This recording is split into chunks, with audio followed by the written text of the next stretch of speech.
I lost my house over 75 goddamn dollars. Not a mortgage payment, not back taxes, 75 bucks. A fine I didn't even know existed until the HOA seized my home out from under me like a magician yanking a tablecloth.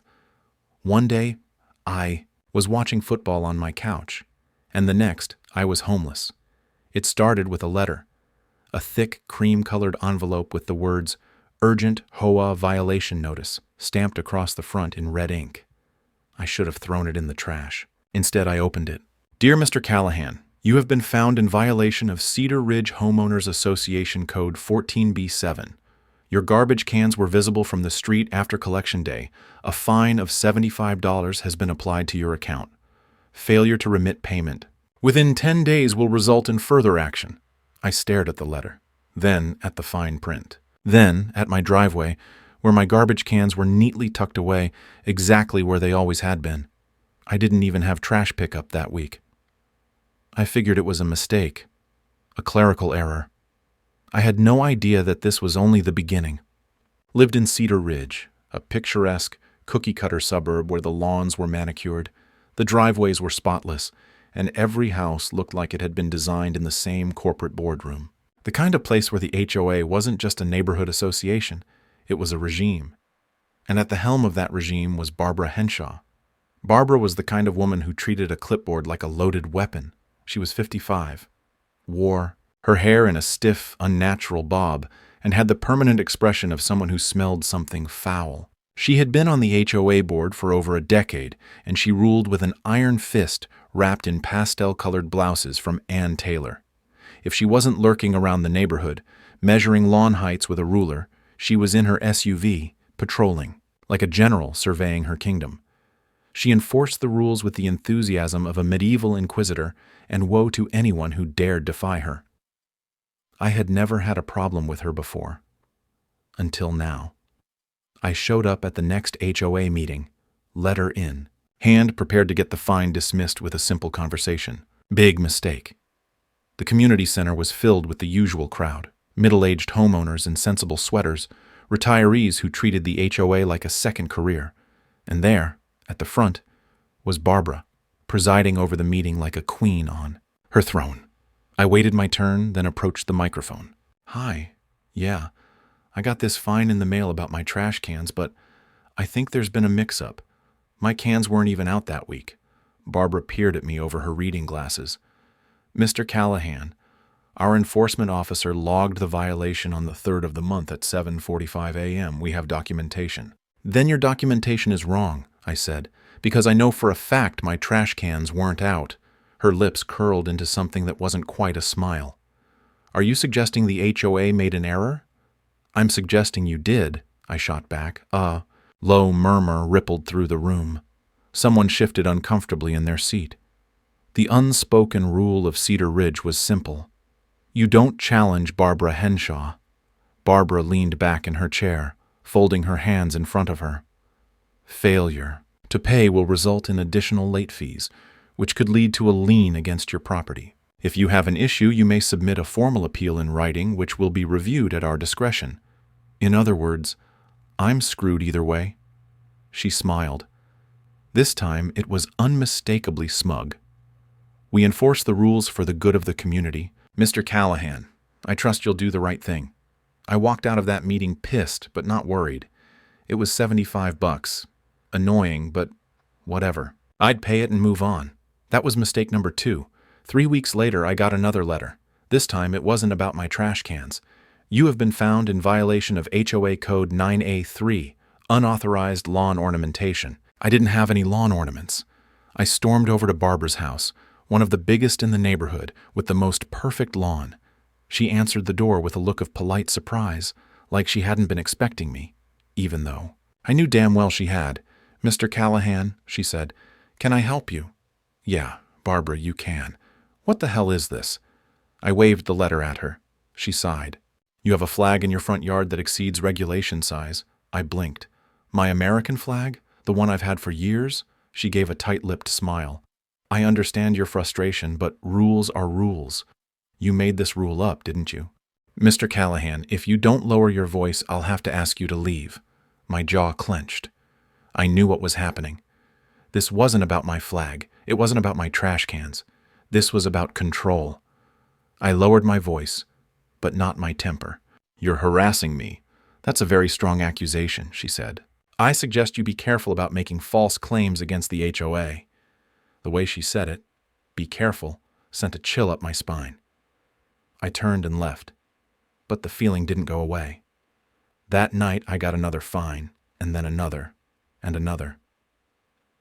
Within a month, I owed over $4,000 in HOA violations.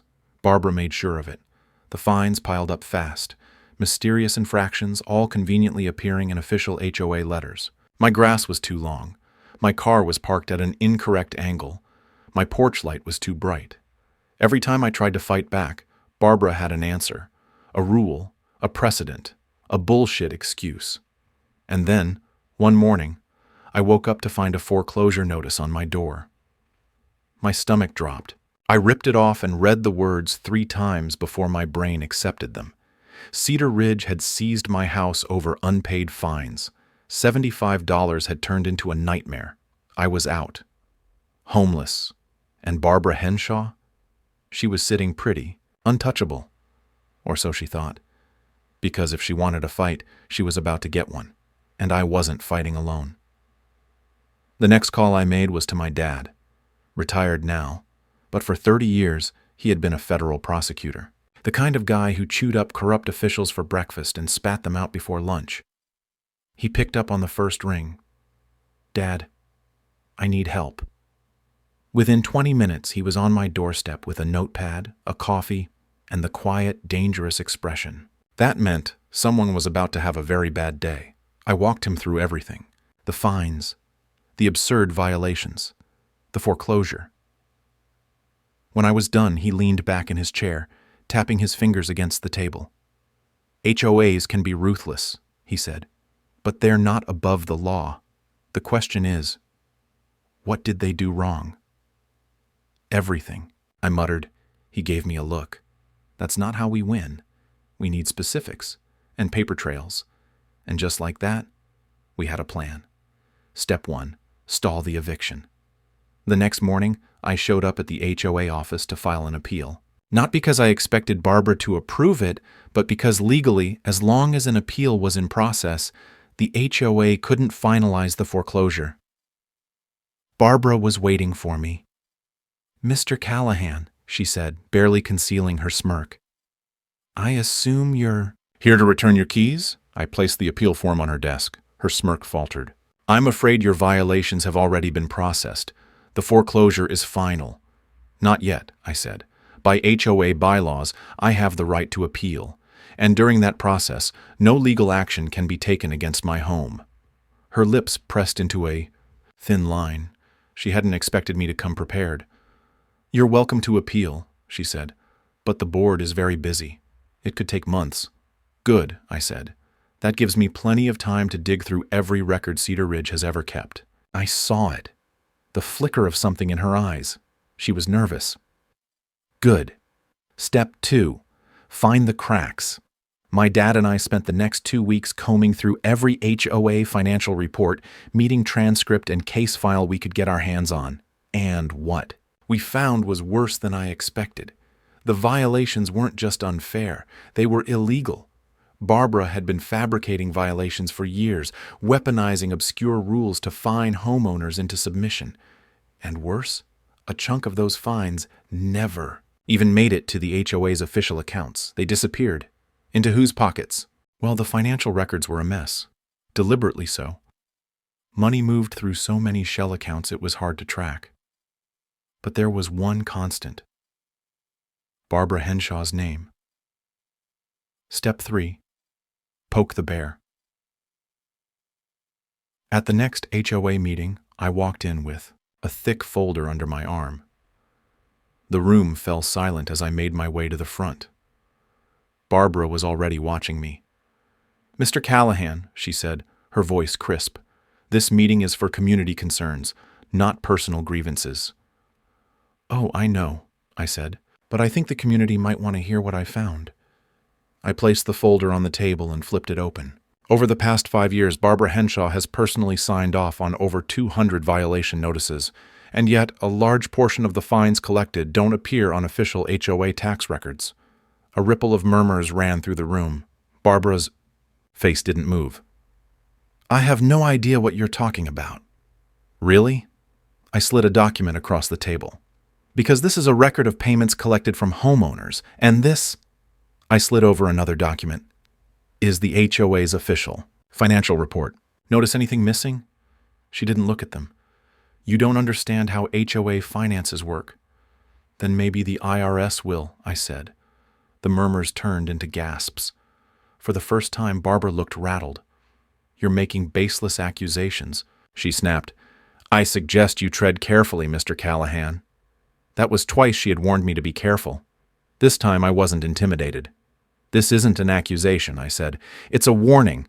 I know what you've been doing, Barbara, and now so does everyone else. Silence. Thick. Heavy. Then she smiled. A slow, chilling smile that made my stomach twist. You have no power here, Mr. Callahan, she said softly. Then she picked up the papers, tore them in half, and let the pieces flutter to the floor. The message was clear. She wasn't scared, because she thought she was untouchable. And maybe, just maybe, she was right. For now. Step 4. Watch her crack. The next day, the real retaliation began. I woke up to find my car towed. The HOA had reported it as an abandoned vehicle. That afternoon, a contractor showed up with an order to remedy exterior. Violations on my home. Exterior violations? I asked. He shrugged. Says here your siding is non-compliant, and your gutters aren't up to code. I looked over the paperwork. The order wasn't from a city inspector.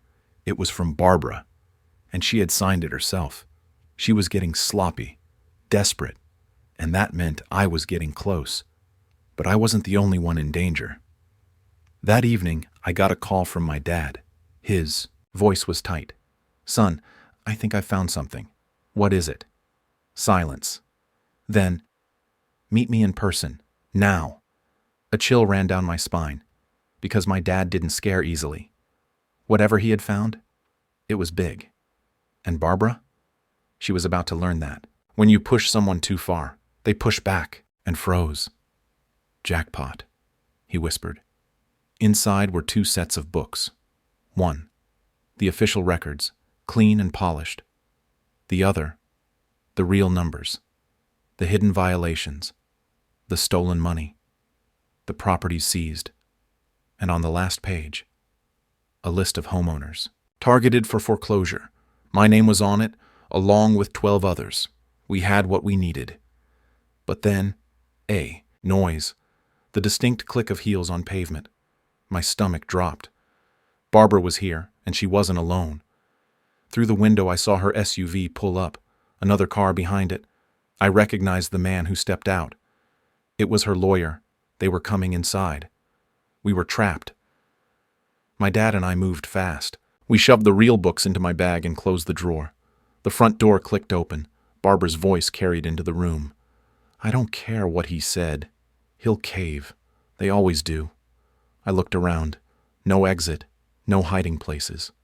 My dad grabbed my arm and yanked me into the storage closet. We shut the door just as Barbara and her lawyer entered the office. I held my breath. She sat down at her desk. Papers shuffled. The lawyer sighed. Are you sure this is wise? He asked. Barbara scoffed. Please. He's a nobody. And his father? Old man Callahan doesn't have the resources he used to. They're desperate. I could bury them in paperwork. Alone. My jaw clenched. Besides, she continued, the house is already in processing. He doesn't know it yet, but he's already lost. My fingers curled into fists. The lawyer hesitated. What about the others? I leaned closer. The others. Barbara sighed. One at a time. The HOA has final say on all foreclosures. Once the paperwork is in, it's out of their hands. A pause. Then, the words that changed everything. And as long as our friend at the courthouse keeps clearing the paperwork, no one can stop us. I stiffened. The courthouse. My dad's eyes met. Mine in the dark. A judge. Or a clerk. Someone on the inside was helping her push these foreclosures through.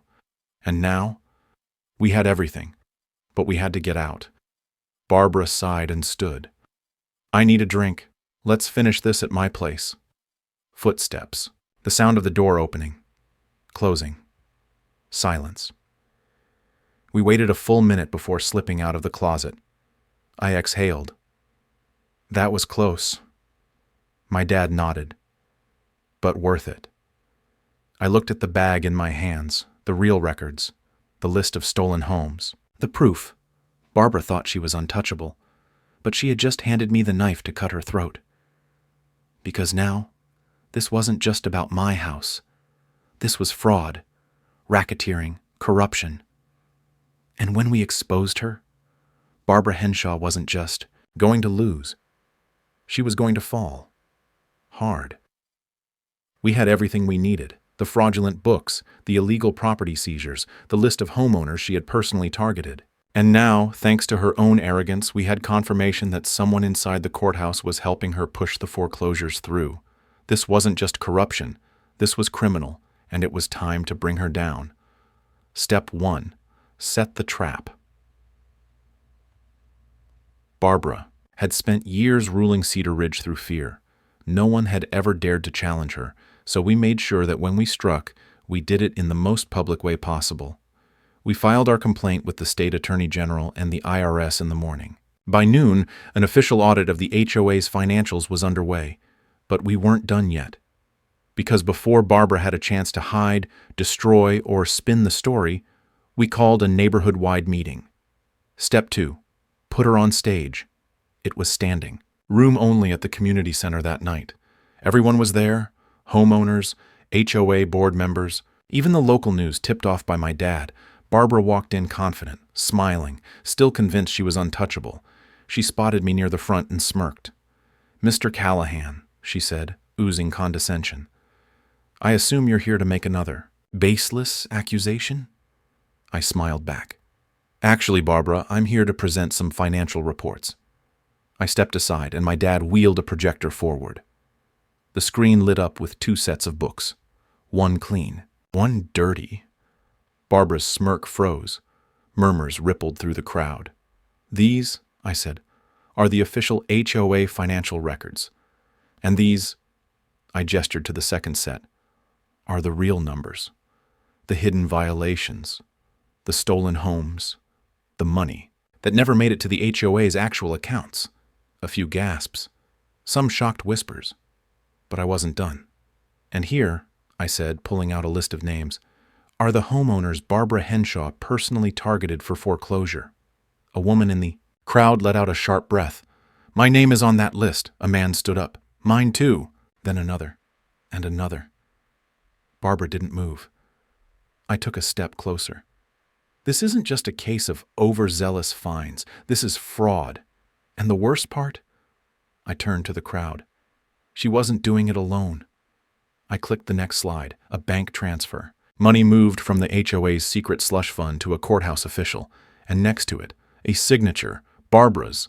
The room exploded, yelling, shouting, chaos. And in the middle of it all, Barbara finally cracked. "That's enough!" she shrieked. Her face was flushed, her hands trembling. For the first time, she looked scared.